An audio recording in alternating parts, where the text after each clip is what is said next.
Louise, you describe your company Inside Performance as a people development consultancy. Yes.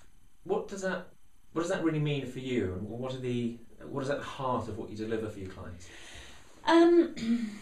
Well, for us, I think the key thing is that people are at the heart of it. So both from a sport perspective, which is the majority of our work, and also from a business perspective, we're always looking at how we can help the individual, whether they are working in an individual environment such as an individual sport or a team sport, to get the best out of themselves.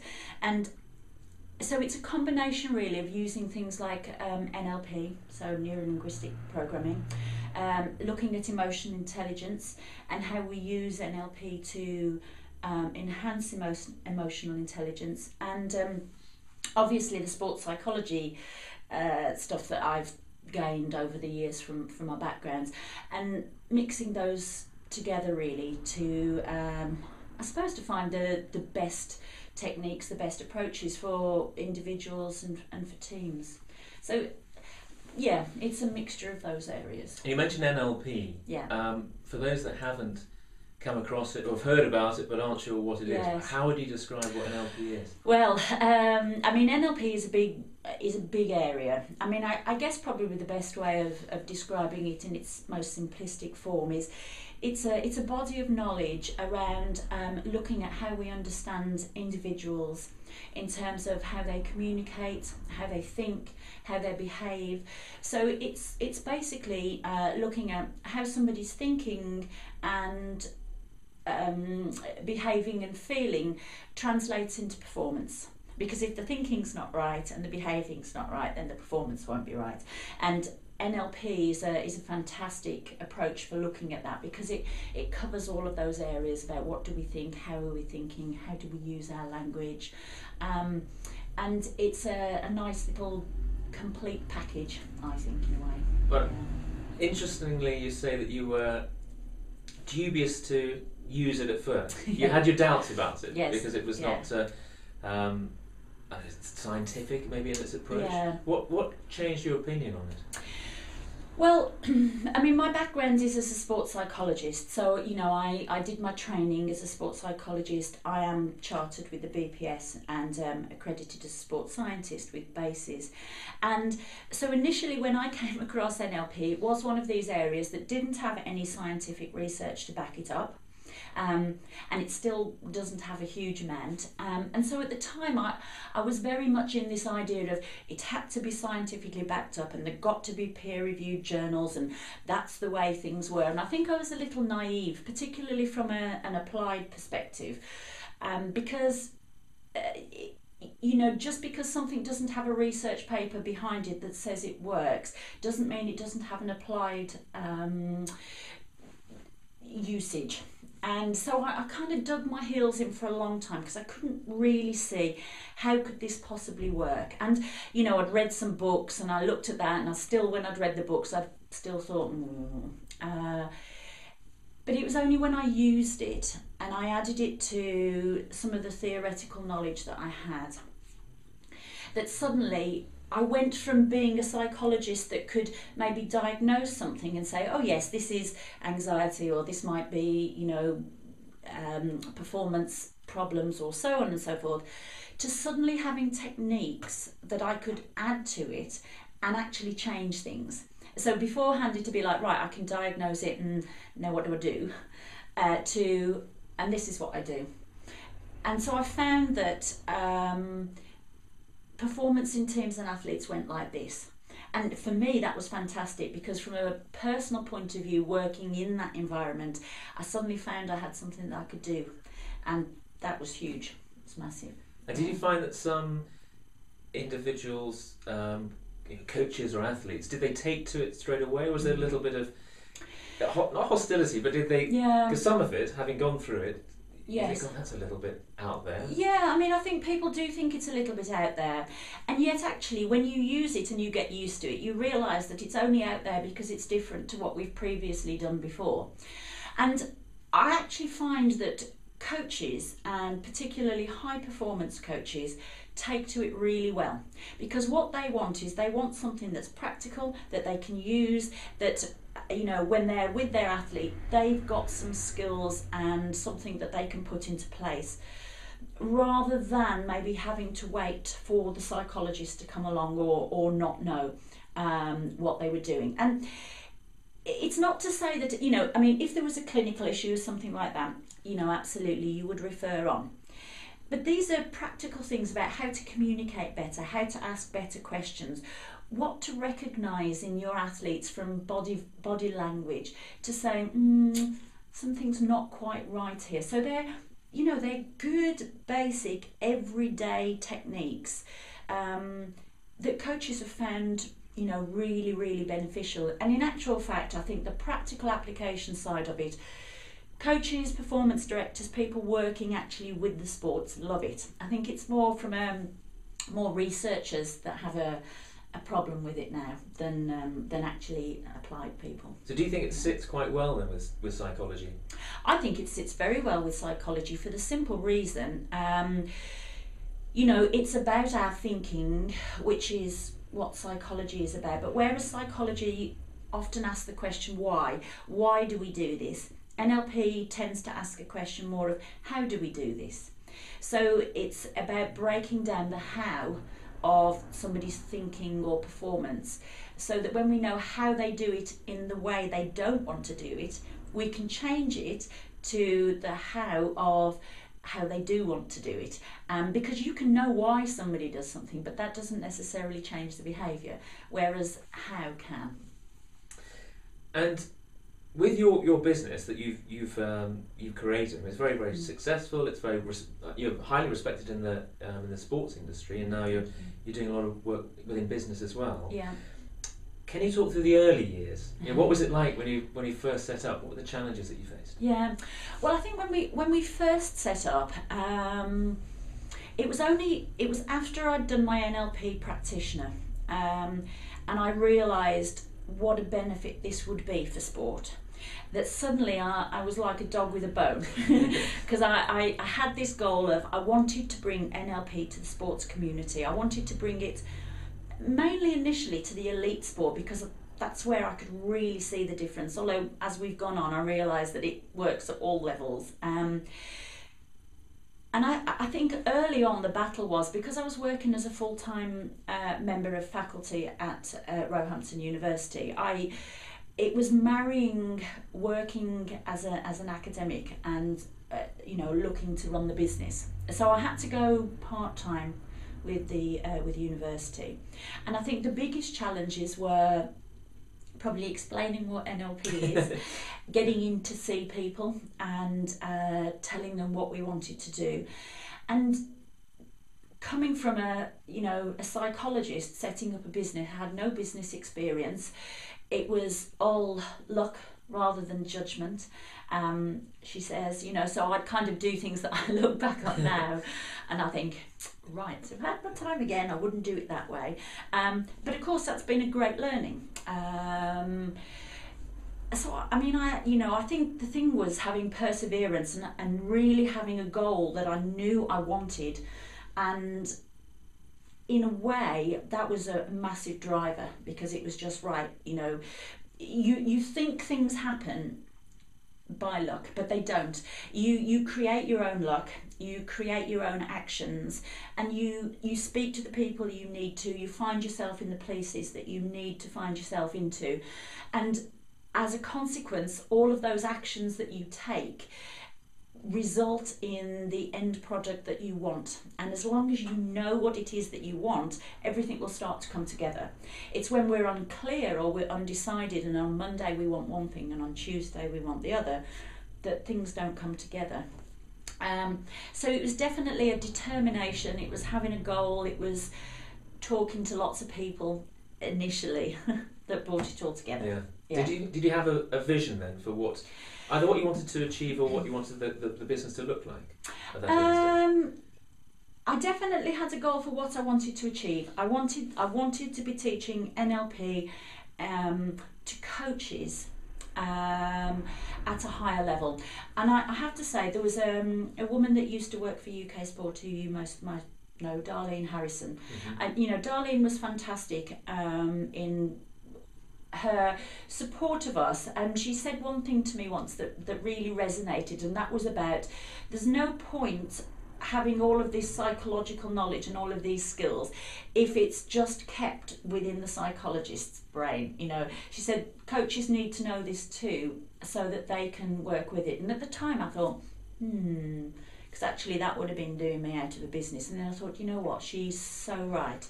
And from that point on, then it was about this is about getting other people to have these skills and knowledge so that everybody can use them, because they are that simple. I can imagine that coaches would feel attracted by that prospect because they're being empowered. They've got more knowledge that they can share with their athletes. Yes, absolutely. I think you're right, Charlie. And I think a lot of the time, sports science particularly has grown such a lot over the last few years, and there's a lot of knowledge in that, which is great. And it's most definitely complementary to coaches.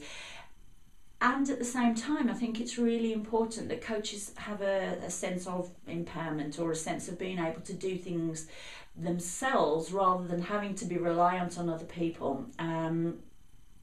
Because we're not with their athletes all the time. I mean, absolutely, there are some cases where you have to refer on, of course, and that's a given. But they do like it because it does give them a sense of empowerment. So is it giving coaches a bigger skill set? Absolutely. So it's not the case of, well, look, you're a coach, you're just the technical stuff on and off the field, that's your job. Anything to do with maybe how the player is thinking about their performance or feeling about their performance, that's not your job. This allows them to deal with that as well. Yes, and of course, we have to remember that there's a lot of coaches out there that are great psychologically with their athletes anyway. I mean, you don't have a piece of paper, you don't have to have a piece of paper that says you're a psychologist to be good, and there are some fantastic people out there already. But I think it's it's extending their skills. It's maybe making them a bit more aware of what they are doing and what are the reasons for doing it. And then it helps, I suppose, put a little bit of structure around it. Can take it a bit further, pushing them a bit further. So absolutely, it gives them a wider skill set. No doubt. Were there any particular challenges that you faced being a woman setting up in business within sport? It's interesting. I mean, I have been asked this before, and if I'm honest, I don't think so. Now, I don't know whether that's a naivety on my behalf that I've just kind of carried on and thought, oh, well, I'm just going to go on, because I know in the past people have said to me, I mean, quite blatantly, what do you know about sport? And just sort of stopping short really of saying, well, you're a woman, what do you know? But I think it swings and roundabouts for both sexes, and I think if you either stand back and say, well, I'm not going to be able to do this because I'm a woman, or because I'm from this background, or so on and so forth, then you're not going to get on. The same token is saying, well, because I'm a woman, I can use particular kinds of attributes. Persuasion. For me, absolutely, absolutely. Yeah. I mean, for me, it doesn't work like that.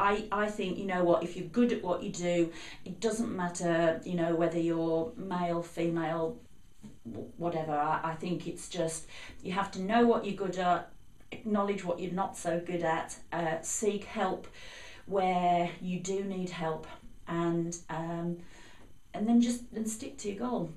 Really know what you want. And did the whole aim of helping people fulfill their potential, is that something that you've always felt was something that you wanted to do? Yeah. Well, probably, although it's probably not been in my conscious awareness that was something that I wanted to do. But I think I've always been a very team-oriented person. And, when I was at university, I did a year as a sabbatical as AU president. And I think that was probably the first time I noticed that I had that real kind of drive to want to get everybody together. I mean, I am competitive, but I think that competitiveness isn't me against everybody else. I think it's a competitiveness to want us all do really well. And I think, you know, maybe that's where the teamwork side of it comes in. There are so many people out there that find it so easy to just knock somebody else down, and they find it far easier to criticise and to you know, moan about somebody else. And I actually think when you give somebody a compliment, or when you praise somebody for something and you see them, you know, respond, that's brilliant. And for me, that's a really good thing. And I think that people pulling together can achieve far more than fighting against one another. You know, the world is competitive, absolutely, and good for it, because it makes it far more entertaining. But at the same time, you know, that competitiveness can be facilitated by people working together. And I think that's probably where it comes from, is actually a competitiveness in a team way. Yeah. If that makes sense. Yeah. Yeah. And has the application of what you teach, has that made any changes in your life? Yes, yes, without a doubt. And I think there's probably been two big stages I can see career-wise that have had an effect on my life. One was initially going to university in the first place, and then the second one was starting my NLP journey. Both of them have had a major influence on me. I think with the things that we teach around NLP, around emotional intelligence, I am definitely different in the way I am with people, the way I think about things, than I was pre-NLP.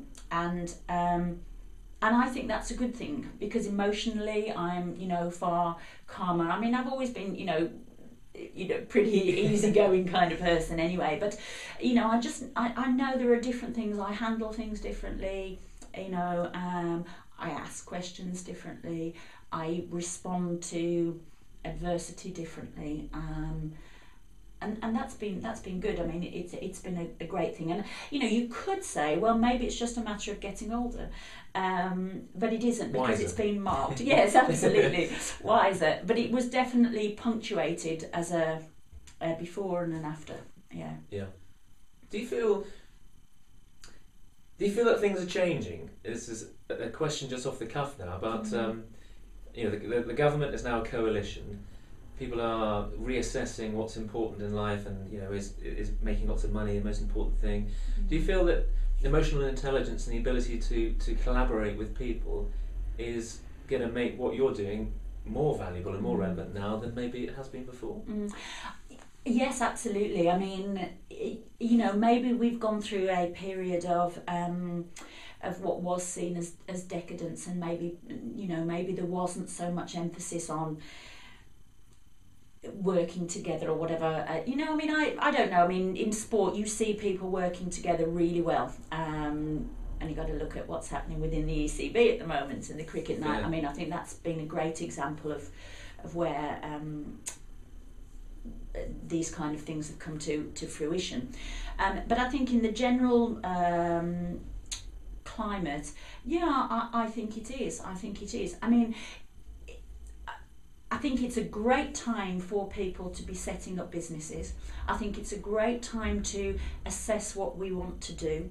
I think we need to see it as an opportunity to reevaluate, as you say, where we're going and what we want to do and what is important to us. And I also think that the companies that are based on good, solid foundations, that know what they're doing, that have an ethical approach to the way that they work, can only benefit from this period of difficulty, because they'll come out stronger, they'll still be standing, and maybe it'll sort out the wheat from the chaff. I mean, you know, and I think that's a good thing, because it can only be better for, you know, people using services like ours, because they'll know that they're getting, you know, that they're getting a good service, and people will start to look and say, how can we collaborate? How can we make things work so that we all benefit? You know. And if there are any individuals or players who watch this and think, well, actually, I'd like a career in psychology and maybe even in performance coaching when they finish. Yeah. What's the kind of route they should be taking to be able to do that? Well, I mean, it's quite a tricky one because to be a psychologist, it's a recognised title now. So you have to be a member of the Health Professions Council. So you have to be a chartered psychologist to be able to use the title of psychologist. So if somebody wants to do that, then they have to do a degree in psychology, postgraduate degree, and then 3 or 4 years post training. So how many years are we? 7 or 8 years, yes, to train to be a sport and exercise psychologist or any kind of psychologist. And if people want to use these techniques in sport, you don't have to go down that psychology route. You know, you can do NLP trainings, you can do practitioners, master practitioners, you can do your coaching qualifications through other sports. You know, I mean, I think it's a matter of build as much knowledge around as many areas as you can to become comfortable in using them. Because there's one thing, you know, I mean, I would say to people, do an NLP practitioner, you'll learn a lot of skills, and you will. Yeah. And then, of course, the end of it is you're certified, and then it's you now go out and you practice your newfound skills, and you hone them, and you become good at them, just like you pass your driving test, and you become a good driver actually with the experience. And that's the same for everything. You know, you cannot become good with a 2-day weekend course on something. You know, you need to apply your knowledge, and that can be done. It's the same as anything. It's put the time in, put the effort in, find out the right people to train with, the right, you know, experience, and then take it from there. Yeah. So what's happening in the future for Inside Performance and you? We'll obviously carry on to work within high performance sport because that is our core, that's what we love. We'll continue to do select business trainings. We are looking at going into a market more around education and children. So taking some of the knowledge that we've had from those areas, and that's very much in its infancy at the moment. So it's a matter of watch this space. And if you are interested in, you know, NLP and kids, give us a call. Very interesting. Yeah, sounds superb. Yeah. And as a personal recommendation, I went through the practitioner course, and it's been hugely valuable for my role and life outside of it. So great. I can thoroughly recommend it. Good. Thanks, Louise. Thanks very much. Thank you, Charlie. Thank you.